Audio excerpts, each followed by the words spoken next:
Oke, sudah Ibu. Sudah Silakan bisa Ibu ya? ya. Iya, sudah terlihat, sudah jelas. Dan ya, silakan waktunya 10 menit Ibu. Baik.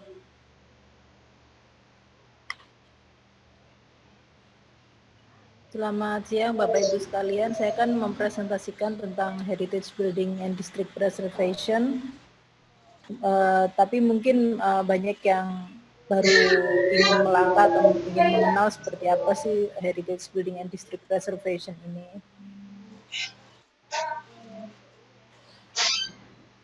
Saya mengutip dari Aldo Rossi, one can say that the city itself is the collective memory of its people, and like memory, it is associated with objects and places.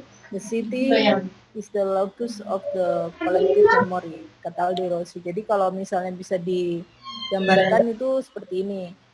Kita semua memiliki memori terhadap suatu tempat. Jadi cuman hanya bangunan heritage. Sampai waktu saya kuliah di Bandung, ada saya suka waktu saya kuliah di Bandung, jadi ada perempatan itu namanya Simpang Dago. Nah di situ saya selalu sampai sekarang tuh masih teringat atau memori di saya bahwa Simpang Dago yang saya ingat adalah nggak cuma perempatan dengan objek-objeknya saja, tapi objek itu bisa makanannya, misalnya saya selalu teringat dengan donat kampungnya yang ada di situ, kemudian cake yang ada di salah satu kafe di situ, kemudian juga tempatnya di situ ada beberapa bangunan-bangunan yang selalu saya ingat, dan itu menjadi sebuah kolektif memori, apalagi ini untuk bangunan yang bersejarah. Jadi itulah mengapa preservasi ini salah satunya juga di beberapa riset atau disertasi kawan-kawan saya juga mengangkat memori ini terutama untuk bangunan atau distrik heritage lewat objek-objeknya. Jadi ada kawasan dan ada bangunan. Kalau misalnya ini bisa saya gambarkan, ada satu timeline dari zaman century ya, dari zaman sebelum Mesir kuno, kemudian dari zaman Yunani, kemudian ada revival waktu zaman Renaissance. Jadi Renaissance itu mengulang memori kejayaan waktu zaman Yunani. Bahwa kolektif memori itu terjadi ketika orang ingin mengenang atau mengingat sebuah kesuksesan yang dianggap sebagai klasik adalah sesuatu yang berkelas, yang klasik. Maka dari itu kolonial Belanda masuk ke Indonesia membawa bentukan-bentukan klasik itu sendiri untuk mengangkat bahwa mereka adalah salah satu dari yang berkelas itu sendiri, ingin membedakan dengan kelas yang ada di bawah, yaitu misalnya indigenous people, yaitu pribumi.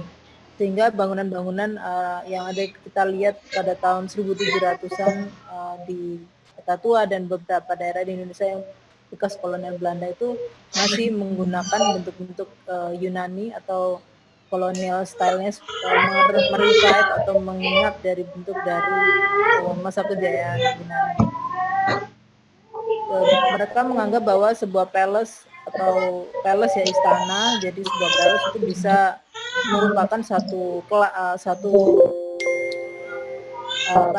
mewakili satu kelas tertentu, yaitu kelas yang tinggi, sehingga itu yang diangkat. Kemudian sampai ini saya mencoba timeline sampai ketika zaman modern hal-hal seperti itu ditinggalkan, bahwa kita semua sama dan semua dianggap manusiawi. Jadi bangunan-bangunan kalau kita lihat antara lantai ke plafon itu manusiawi, jadi nggak besar-besar dan meninggalkan semua ornamen-ornamen yang lama.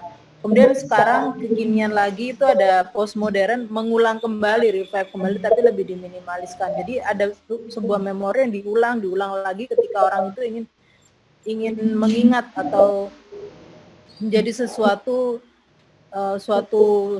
yang ingin dikenang, yang ingin diingat dari masa lalu itu yang dihadirkan kembali, entah itu dalam bentuk yang lebih minimalis atau tidak. Kemudian akar dari semua itu adalah ketika kita sekarang bagaimana menggambar preservasi. Sebenarnya akar dari semua itu adalah nenek moyang sebenarnya dari Violet Leduc, yaitu arsitek yang suka menggambar, mendokumentasikan gereja-gereja kuno. Kemudian proyek-proyeknya juga akhirnya mendapatkan proyek-proyek restorasi. Salah satu yang paling fenomenal adalah Notre Dame di Prancis. Jadi ketika saya mencoba membuat timeline sendiri. Kenapa kok saya suka timeline? Jadi kalau timeline kita bisa membuka wawasan kita dan kita bisa menganalisa ada perubahan paradigma yang terjadi di orang-orang atau di manusia ketika itu berulang lagi dan kita harus melihat cerita besarnya. Ketika Borobudur ditemukan oleh orang Belanda Sir Thomas Raffles. Nah, Borobudur ini kemudian tahun 1900-an itu mulai mau direstorasi oleh Belanda, maka diperkuat oleh Undang-Undang Cagar Budaya. Jadi yang melakukan rekonstruksi Borobudur itu adalah dari arkeolog. Kemudian ada perubahan paradigma sekarang ketika zaman reformasi ini yang melakukan restorasi dan rekonstruksi untuk bangunan-bangunan bersejarah itu adalah apa dianggap arkeolog itu ya udah tanah ke bawah itu caranya arkeolog, ke atas datanya arsitek. Jadi ada perubahan paradigma yang terjadi. Dan ini diperkuat dengan adanya charter-charter mulai dari charter sampai Pura Charter yang membahas tentang cultural heritage. Jadi di sini UNESCO itu membagi cultural heritage menjadi tangible dan intangible. Kita tahu bahwa yang tangible itu sendiri adalah yang fisik yang kelihatan ya, seperti monumen, perbangunan, sites, lingkungan. Kemudian yang intangible itu tradisi lisan ya kan, dengan acara festival dan praktek sosial. Jadi dansa-dansa, tari-tarian itu masuk. Namun kalau di Undang-Undang tahun 5 tahun 9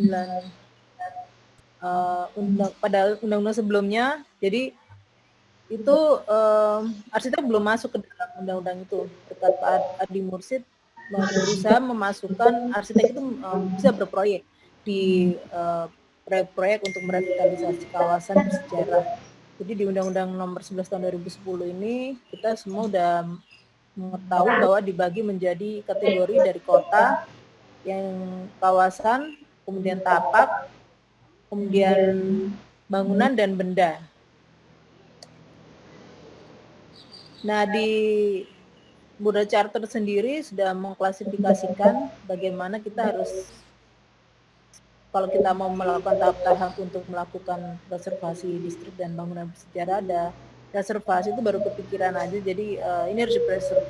Kemudian konservasi sudah melakukan berbagai proses kegiatan-kegiatannya, bisa dengan adaptive reuse, yaitu mengubah bagian dalam bangunan dengan fungsi baru, kemudian restoration, jadi fungsinya yang berubah juga. Ada beberapa tahap-tahap ya, jadi ada kita bisa merubah beberapa elemen-elemen yang lama atau yang tambah-tambah dari misalnya mungkin klien yang keempat atau kelima dia udah merubah. Nah, kita ingin mengembalikan item-item atau elemen-elemen yang ada di bangunan itu dikembalikan kepada mungkin kondisi pada waktu klien pertama atau pada bangunan aslinya pertama kali dibangun. Jadi karena bangunan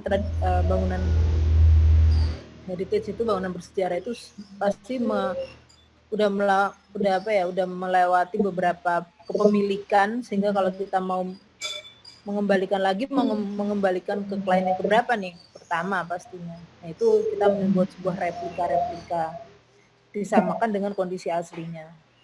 Tapi Bu Mila, waktunya tinggal 1 menit, akan diteruskan. Oh, cepet banget Pak. Ya oke, ini saya bacakan ya. Jadi intinya adalah ada beberapa metode di sini, bisa pendekatan-pendekatannya. Dan ini ada di buku saya yang pertama ya, di Insertion. Ini juga formulanya juga ada di Insertion, ada contoh-contohnya. Jadi ini saya mau mempresentasikan pekerjaan saya ketika melakukan tim leader untuk proyek kawasan Kota Pusaka di Kota Sungai Penuh, Kerinci, Jambi. Kita tahu sendiri petatan di sini banyak sekali ketika ada hukum adat yang masuk ke dalam suatu perencanaan kawasan. Jadi ada ekologinya, satu ekologi kawasannya itu juga harus dipertahankan. Sampai juga ada yang namanya pariwisata itu juga merupakan salah satu dari yang harus dipertahankan juga, dan itu terlihat ya. dan kita melakukan tracing satu kawasan itu dengan drone dari 2017. Ini ada kondisi jalannya, dan ini peta aset pusaka yang ada di kawasan itu kita list semuanya ya, dari yang fisik, yang tadi bilang benda sama bangunan. Dan ini adalah dari ya ini dari risetnya ya, kita tanya dari penduduk setempat itu bagaimana dari pola perkembangan kawasan itu dari pertama kali yang rumah larik yang sebelah mana yang pertama kali dibangun. Nah, di sini ada beberapa nama-nama larik ya. Jadi larik itu adalah berjajar. Nah, ini adalah rumah larik yang merupakan satu bangunan tradisional dari Kota Sungai Penuh, distrik di Pondok Tinggi, Kerinci, Jambi. Jadi ini yang aslinya di salah satu kampung sebelah. Ini yang asli yang di yang di Pondok Tinggi. Jadi modelnya denahnya seperti itu terlihat. Ini yang masih asli, di bawahnya itu sebenarnya panggung tempat kandang dulu, itu sekarang diolah atau difungsikan baru menjadi warung ya, sama yang pengelola jadi kamar-kamar juga. Dan ini beautification yang kami lakukan. Jadi kemudian ada kami dari yang badly responsive environment, membuat sebuah desain atau konsepnya dalam pertama permeability. Kita membuat satu tembusan-tembusan supaya orang itu jadi ini mau dibikin wisata ya, jadi setiap yang tadi itu kita mapping benda-benda pusaka atau benda-benda heritage itu, jadi orang itu bisa berjalan mengikuti mengikuti ada monumen, ada makam, dan dia bisa lihat, dan endingnya yang terakhir itu di Kopi Kerinci itu tadi. Kemudian ada berbagai macam variety di sini, ada berbagai macam fungsi ya. Itu rumah larik sudah dibagi warisan, satu rumah itu sudah dibagi 4 sekarang, 4 atau 3 pemiliknya dibagi warisan gitu. Kemudian saya juga wawancara nih, saya foto sendiri, jadi saya jalan sendiri di sini. Ini warungnya. Kemudian mungkin di sini ada Mbak Ria ya, Mbak Ria Bapeda Kota Sungai Penuh. Saya udah minta gabung. Mungkin beliau juga adalah penduduk asli dari Pondok Tinggi Kota Sungai Penuh. Kemudian ini legibility ya, yang terbaca dari sini, robustness. Jadi ini pengaturan jadi ruang-ruang terbuka menjadi ruang hijau, ada monumen, pembuka, kemudian visual appropriateness. Jika kami membuat sebuah ornamen di sini, kalau warnanya kok warna-warni ya, memang warnanya memang seperti itu. Memang kalau di memang yang aslinya ya. Jadi orang kalau kita lihat itu ada masjid heritage di Masjid Pondok Tinggi ya, itu coklat, itu kayunya asli coklat, tapi kemudian diwarna-warni mengikuti warna ornamen aslinya seperti ini. Jadi kayaan ornamen ini akan dijadikan satu kesatuan dalam satu kawasan, menjadi satu objek turis. Jadi sebenarnya awalnya kita nggak melihat bahwa ini akan menjadi sebuah proyek turis untuk mendatangkan income besar, tapi kita melihat dari partisipasi masyarakat dulu nih. Jadi kita mulai dari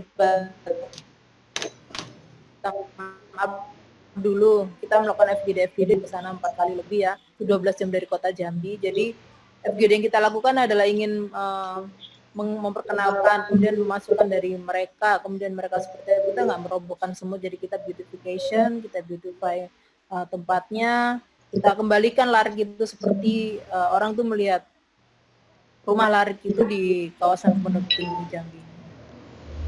Kemudian ini kita coba menawarkan bahwa ini dari bentuk yang tadi asli di Pondok Tinggi, larik yang khusus di Pondok Tinggi itu. Kemudian kita coba membuat sebuah mock-up ya, rumah-rumah yang tadi kita lihat, ada yang satu rumah bisa dibagi 4, warisan 4 orang itu tadi kita bikin seperti ini, karena kan penduduknya makin lama makin banyak ya. Jadi desainnya itu mengambil dari kekhasan atau personalisasi dari kawasan tersebut yang kita ambil, bukan dari tempat lain. Tapi kita melihat juga dari keinginan masyarakat, budaya setempat, dan ini contoh saya jalan-jalan ke Korea, karena ini temanya untuk turis ya. Jadi ini gambaran aja. Jadi tadi kan saya udah presentasi proyek saya ini, ketika saya jalan-jalan saya melihat juga beberapa studi kasus cukup berhasil. Di Korea itu saya jalan-jalan waktu tahun 2016, kalau 2015 ya. Ini ada satu desa adat yang di tengah kota Korea. Jadi di Korea itu ada beberapa kampung adat juga, desa adat di tengah kota itu di preserve untuk memang dijadikan untuk wisata ya. Jadi masih asli semuanya. Kemudian ini ya, ini masih asli dan beberapa itu dipertahankan semua. Kemudian ini juga salah satu sebenarnya bisa dibilang heritage-nya dari memori ya, memori yang tadi kembali lagi Aldo Rossi. Itu yang ujung sebelah sana itu perbatasan Korea Utara, ada sungai, ini Korea Selatan, di situ ada kereta api, itu kalau dilihat ini ya, itu kelihatan itu ada kereta api yang waktu itu orang-orang dari Korea Utara kabur semua ke Korea Selatan, ada yang meninggal di sungai itu, ada segala macam. Jadi di situ ada monumen untuk menaruh nama-nama yang meninggal itu, kemudian ada monumen bela sungkawa dan sebagainya, kita menancapkan tulisan-tulisan di situ. Itu ada memori yang ingin dihadirkan kembali seperti kata Aldo Rossi, jadi sebuah tempat atau itu memori. Dan arsitek bagaimana? Itu ada bangunannya juga, ada museum, ada monumen di sini ya, ada untuk souvenir, ada orang duduk di sini. Arsitek bekerjanya di situ, bagaimana dia menghadirkan sebuah bangunan itu untuk memfasilitasi orang masih bisa mempelajari sebagai pelajaran pendidikan bersejarah yang ada di kawasan itu sambil mengingat, dan arsitek mewadahi orang-orang tersebut. Terima kasih. Kalau boleh ini saya ada video, kalau misalnya ada waktu tambahan. Udah habis ya waktunya Pak? Bagaimana Pak? Apa bisa saya tampilkan videonya? Ya Pak, nggak dengar Pak. Maaf Pak, nggak dengar Pak. Boleh tahu durasi videonya Ibu? Ya, boleh ya Pak ya? Boleh saya Silakan, tampilkan nggak apa-apa. videonya ya.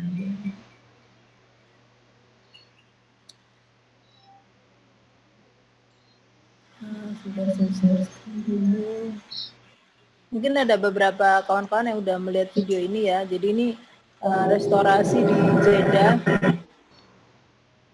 أيها الأخوة سوف تبقى مملكة بإذن الله Restorasi di لمواطنيها Jeddah ini adalah sebuah usaha untuk contoh proposal untuk Jeddah Central District Development Project. Jadi kita tahu bahwa kota Jeddah kalau kita untuk ke sana ya ada satu area heritage tempat oleh-oleh, biasanya di situ ada beberapa gate, ada beberapa gate zaman dulu. Kalau kota-kota Timur Tengah itu banyak mendapatkan kondisi dari UNESCO dijadikan kota-kota heritage. Mohon maaf Ibu Mila, Ini kota Jeddah yang beberapa gate-nya ini adalah sebagai pintu masuk yang dengan pendekatan matching dikembalikan lagi kepada bentuk aslinya, dan itu menjadi ciri khas dari kawasan tersebut. Mohon maaf Ibu Mila. Nah, Ibu Mila. Ibu Mila. Ya. Ya, boleh dipercepat Ibu. Durasi videonya masih ada 4 menit itu. Ya. Ya. Enggak, nanti di stop aja. Ini saya ingin menunjukkan bahwa ini bagaimana cara mengembalikan dengan pendekatan matching, mengembalikan kepada kondisi aslinya ya di kota Jeddah ini.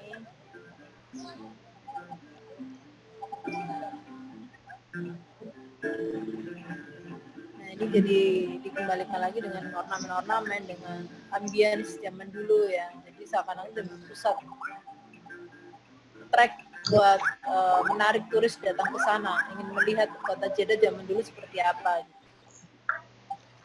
Coba itu aja dari saya, terima kasih. Baik, terima kasih Bu Mila telah menyampaikan banyak hal ya yang menarik tentang sejarah perubahan dan perubahan paradigma perjalanan kawasan di Indonesia, kemudian kriteria cultural heritage. Kemudian kita jadi tahu beda preservasi dan konservasi, dan pengalaman-pengalaman pelestarian bangunan bersejarah dan kawasan bersejarah di Indonesia. Ini menarik Bu, ini seperti nostalgia bagi saya. Karena saya juga penelitian tugas akhir tentang koridor bersejarah di Kota Malang. Untuk selanjutnya, untuk mempersingkat waktu, kita akan lanjut dengan Pak Deva. Apa Pak Deva sudah siap Pak? Halo? Bisa cek Pak Deva? Iya. Suaranya sudah ada. Iya. Saya boleh izin dari saya paparannya? Sudah di screen share? Oh iya, dari Pak Deva sendiri, Pak Yuda. Ya.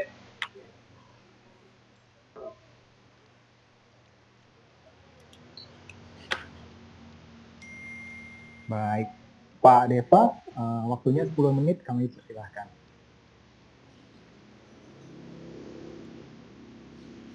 Oke, baik, terima kasih. Assalamualaikum warahmatullahi wabarakatuh.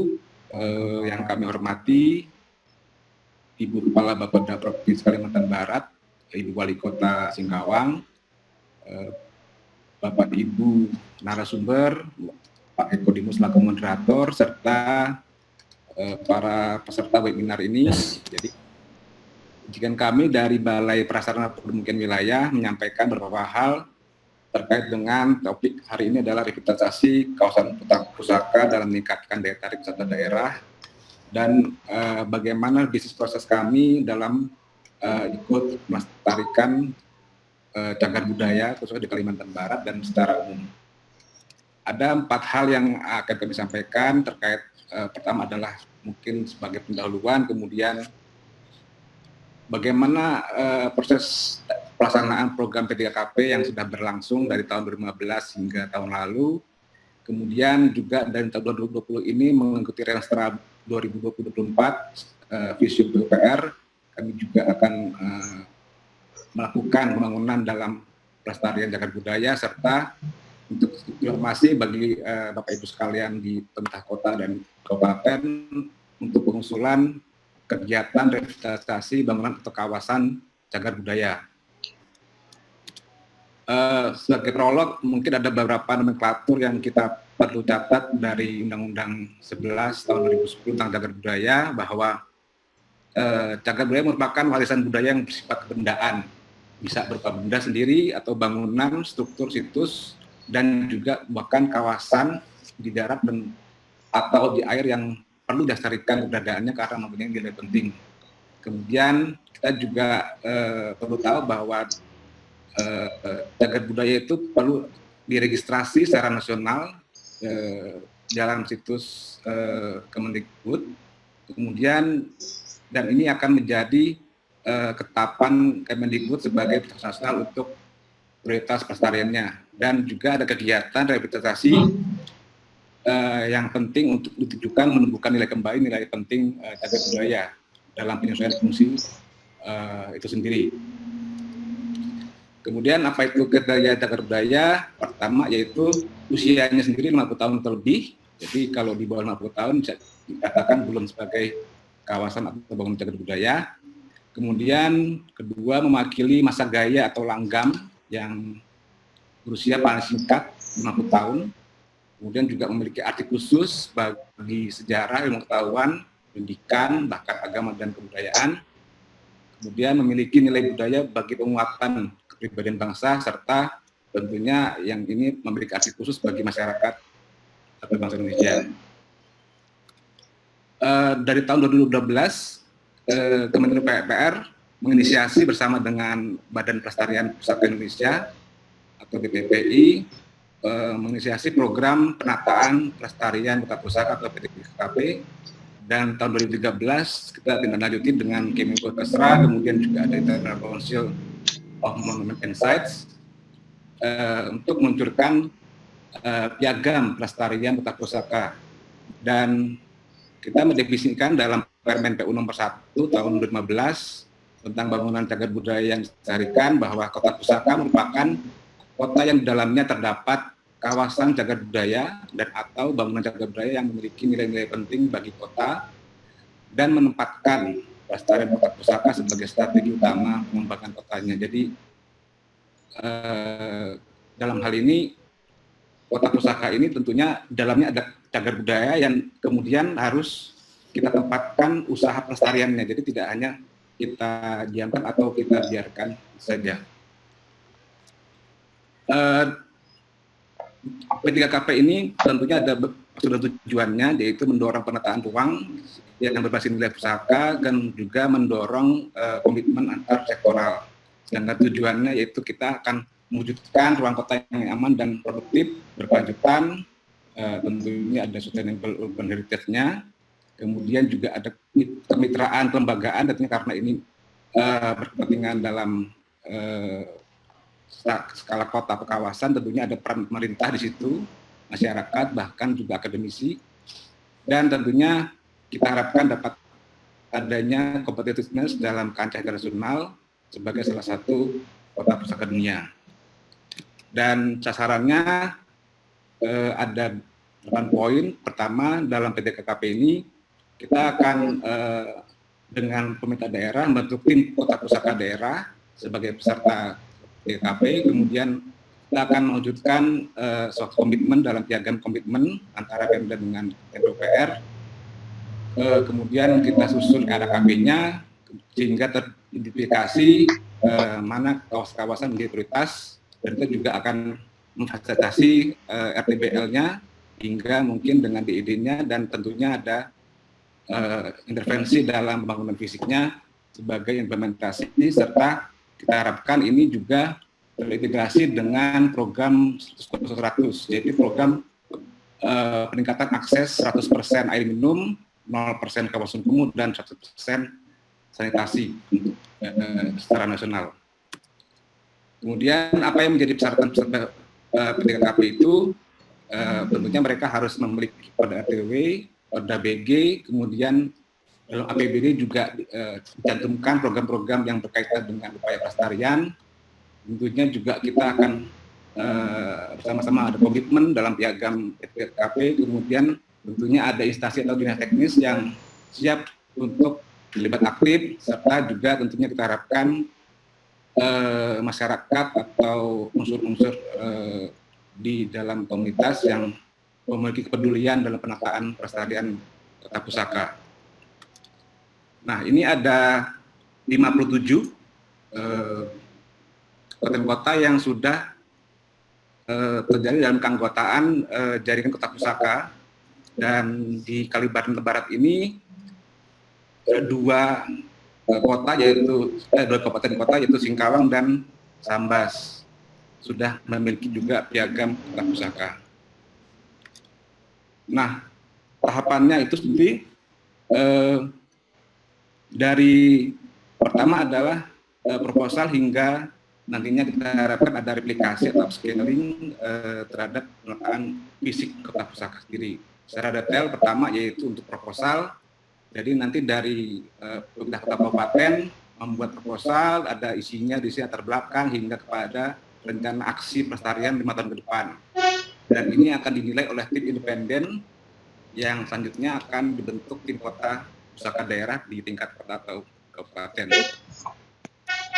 Kemudian tahapan kedua kita menyusun RKP, kita juga sudah ada guideline-nya, jadi di situ ada profilnya, tujuan kebijakan strategi, bagaimana konsep pengelolaannya, dan juga prioritas penetapan kawasannya. Serta bahkan juga ada indikasi program yang tidak hanya mungkin dilakukan oleh pusat, tapi juga oleh daerah, bahkan juga mungkin ada peran swasta di sana nantinya. Dan ini tahap ketiga kita akan buat komitmen dalam suatu piagam. Sambas dan Singkawang sudah kita sama-sama tantangan tahun 2015 dan 2017. Kemudian setelah itu kita akan menyusun RTBL sebagai acuan dalam penataan bangunan lingkungannya, dan juga dilanjutkan dengan rencana detail yang akan memuat tentang desain serta bagaimana kebutuhan biayanya yang akan kita laksanakan tahun berikutnya.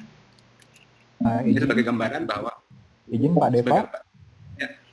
Bapak masih punya waktu sekitar 2 menit. Baik, terima kasih. Ya, Pak. Ya, ini satu gambaran kita juga melakukan intervensi dalam pembangunan fisik di Riau, yaitu Mugara Tangsi Siak, kemudian di Ternate ada revitalisasi Benteng Orange, dan juga kemarin tahun lalu kita menyelesaikan penataan kawasan kota pusaka di Singkawang, dan nantinya diharapkan juga dalam kegiatan ini teman-teman di Pemda dapat mereplikasi sehingga ini dapat terwujud bersama-sama antara kolaborasi untuk daerah.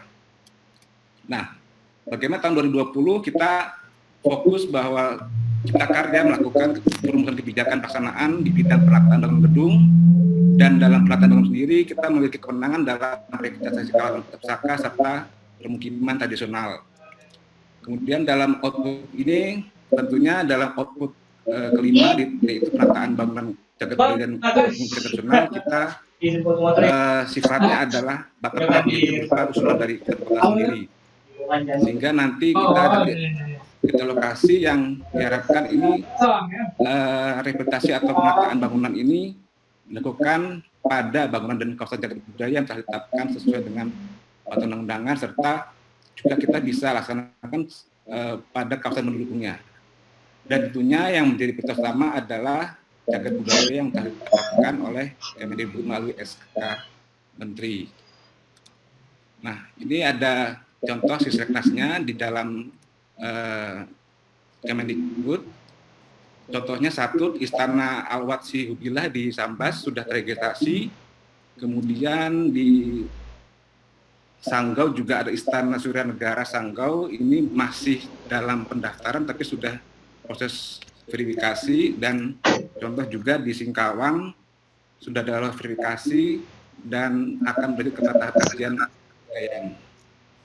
Kemudian sebagai step terakhir kami informasikan untuk tahapan sendiri bahwa kita dari Kementerian PUPR bagi pengusul kiranya dapat melengkapi revisi kriterianya untuk sebagai kegiatan yang dapat dibantu oleh pusat, yaitu pertama, bangunan kawasan yang akan direvitalisasi telah terregistrasi dalam Sisreknas Cagar Budaya dan sudah memiliki ketetapan melalui SK Menteri.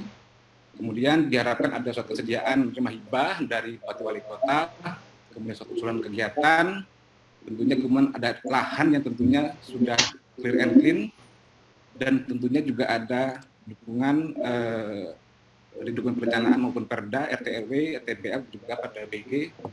Dan di dalam tahun berjalan sebelumnya kita harapkan Perda sudah menginput dalam sistem informasi perencanaan pelanggaran PUPR atau SIPA.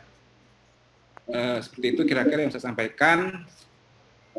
Terima kasih atas waktunya. Kami kembalikan kepada moderator.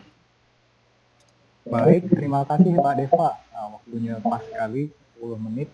Untuk selanjutnya, tidak berlama-lama, saya serahkan kepada Pak Hari. Pak Hari, bagaimana Pak?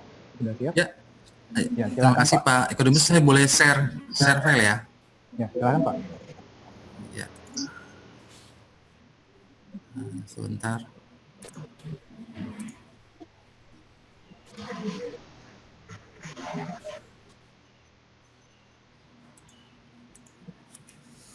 Ya, Assalamualaikum warahmatullahi wabarakatuh. Selamat siang, salam sejahtera. Waalaikumsalam. Baik, sebelumnya saya ucapkan terima kasih kepada panitia dan yang saya hormati Pak Deva Kurniawan dari Kepala Balai Prasarana dan Permukiman Wilayah Kalimantan Barat, kemudian Ibu Yuslinda selaku Kepala Bapeda, kemudian pada rekan-rekan akademisi dan praktisi yang telah hadir pada sesi seminar pada hari ini, dan tak lupa juga kepada Pak Estar selaku Ketua IAI Wilayah Kalimantan Barat. Baik, ini topiknya cukup panjang yang saya terima, waktunya pendek sekali, jadi coba saya keep point saja gitu ya. Beberapa hal.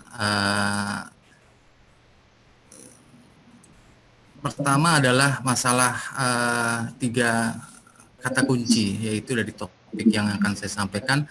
Ini saya coba untuk melihat permasalahan yang ada di ketiga kata kunci ini, yaitu pertama adalah revitalisasi dan pengembangan kota pusaka atau kota tua, kemudian permasalahan nilai dan karakter bangunan heritage, dan terakhir adalah peran aktif masyarakat lokal.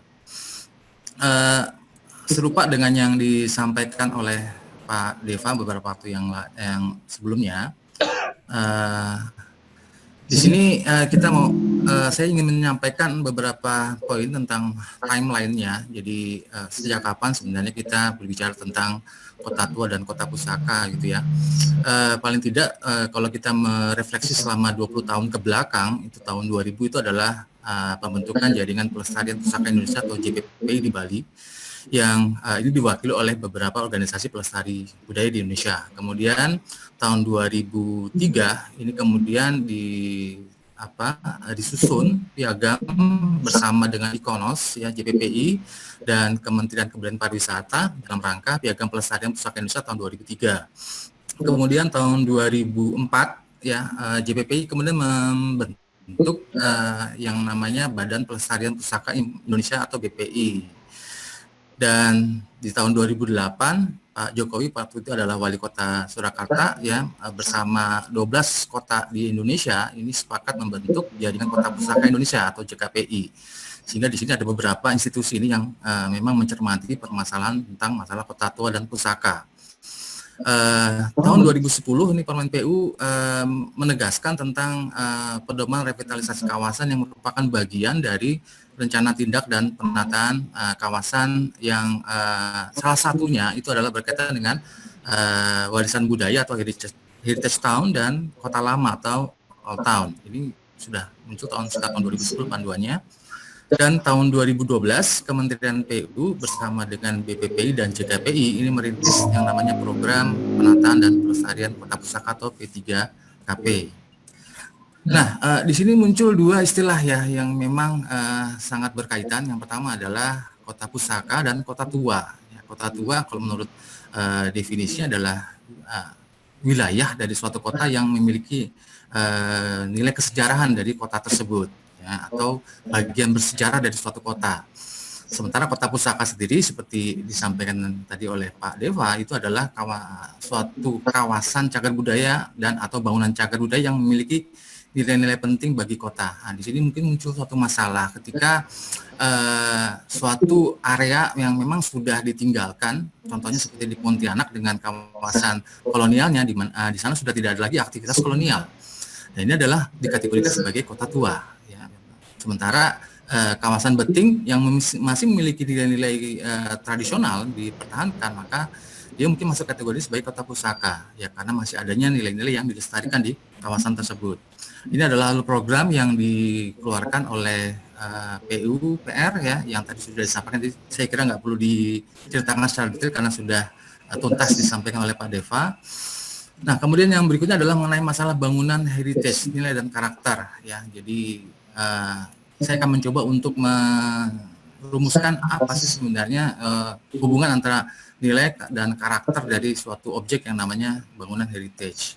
Oke, saya coba untuk mengambil ini kajian akademik ya, ini agak sedikit pusing, tapi sederhananya seperti ini. Kalau kita lihat suatu objek arsitektur, dia akan memiliki citra. Citra itu adalah gambaran yang tadi disampaikan oleh Bu Mila tentang collective memory. Ya, jadi citra atau image ini adalah bayangan yang tertangkap. Ya. Nah, citra itu akan dibangun oleh identitas, ya, yang mana identitas ini akan dipengaruhi oleh karakter. Nah, karakter inilah yang sebenarnya berbicara tentang masalah nilai. Sehingga ketika suatu objek arsitektur dikatakan memiliki citra, pasti dia ada nilainya. Permasalahannya adalah nilai yang ingin disampaikan ini belum seluruhnya atau sepenuhnya tergali secara tuntas. Ini adalah kondisi bangunan heritage yang ada di Kalimantan Barat. Ya. Jadi beberapa objek ini sudah mungkin nilai masih ada, tetapi secara artefak fisik dia sudah kehilangan jati dirinya karena sudah tergerus zaman. Ini adalah menjadi tugas kita bersama nantinya untuk menggali nilai dan mengembalikan dia dengan pendekatan yang tadi disampaikan oleh Pak Deva. Yang ketiga, kata kunci yang tidak kalah penting yang menjadi titipan sponsor ini adalah masalah peran aktivitas masyarakat lokal. Ya. Pertimbangannya adalah bahwa partisipasi masyarakat dalam upaya pelestarian warisan budaya dilakukan ya, agar pemanfaatan benda cagar budaya dapat berwawasan pelestarian. Jadi pelibatan masyarakat ini dan upaya kita agar bangunan-bangunan tersebut memiliki nilai pelestarian. Karena mengapa? Karena masyarakatlah yang mengetahui tentang nilai-nilai tersebut. pemerintah maupun para akademisi hanya bisa menggali dan menyediakan perbaikan atau fasilitas fisiknya, namun nilai-nilai tersebut dimiliki oleh masyarakat yang tinggal di kawasan tersebut, maka keterlibatan masyarakat menjadi sangat penting. Kemudian yang kedua adalah pengelolaan cagar budaya hendaknya berdampak pada meningkatnya kesadaran masyarakat akan pentingnya keberadaan bangunan benda cagar budaya. Jadi masyarakat tidak seluruhnya memahami dan menyadari pentingnya keberadaan benda-benda cagar budaya tersebut, sehingga perlu untuk diangkat kembali. Nah, sebagai contoh, beberapa waktu yang lalu kita pernah melakukan kunjungan di daerah Skadau. Ternyata di sana masih terdapat yang namanya Istana Kaca, ya, yang di sana juga dikenal sebagai Istana Ringin, yang kondisinya sudah sangat rusak dan masyarakat sudah tidak mengetahui itu fungsinya apa dan perannya apa. Ya, padahal kalau dilihat dari tinjauan sejarahnya, bangunan ini memiliki peranan penting sebagai syah bandar di kota Skadau. Bagi pemasukan devisa istana pada masa kolonial Belanda. Kemudian ini adalah hasil penelitian yang cukup menarik yang coba saya angkat, ya. Ini dari Wirastari dan Supriharjo tahun 2012. Ada beberapa faktor yang mempengaruhi tingkat partisipasi masyarakat. Yang pertama adalah semakin lama seseorang tinggal di suatu wilayah, maka rasa memiliki akan suatu wilayah itu akan lebih terlihat. Dan partisipasinya otomatis akan lebih besar. Ini adalah durasi tinggal masyarakat. Yang kedua, motivasi menjadi sangat penting. Ini akan mendasari seseorang untuk bisa berpartisipasi dalam pelestarian kawasan. Yang ketiga, perbedaan usia itu akan mempengaruhi gaya peran serta masyarakat dalam berpartisipasi dalam pelestarian cagar budaya. Dan keempat, semakin tinggi pendidikan seseorang, ini akan mempengaruhi sikap masyarakat dalam berpartisipasi. Artinya kita juga harus melihat adanya nilai-nilai strata sosial di dalam masyarakat, ya, yang mengakui atau memandang pendidikan seseorang menjadi sangat penting. Kemudian yang terakhir ini yang cukup menarik adalah ada korelasi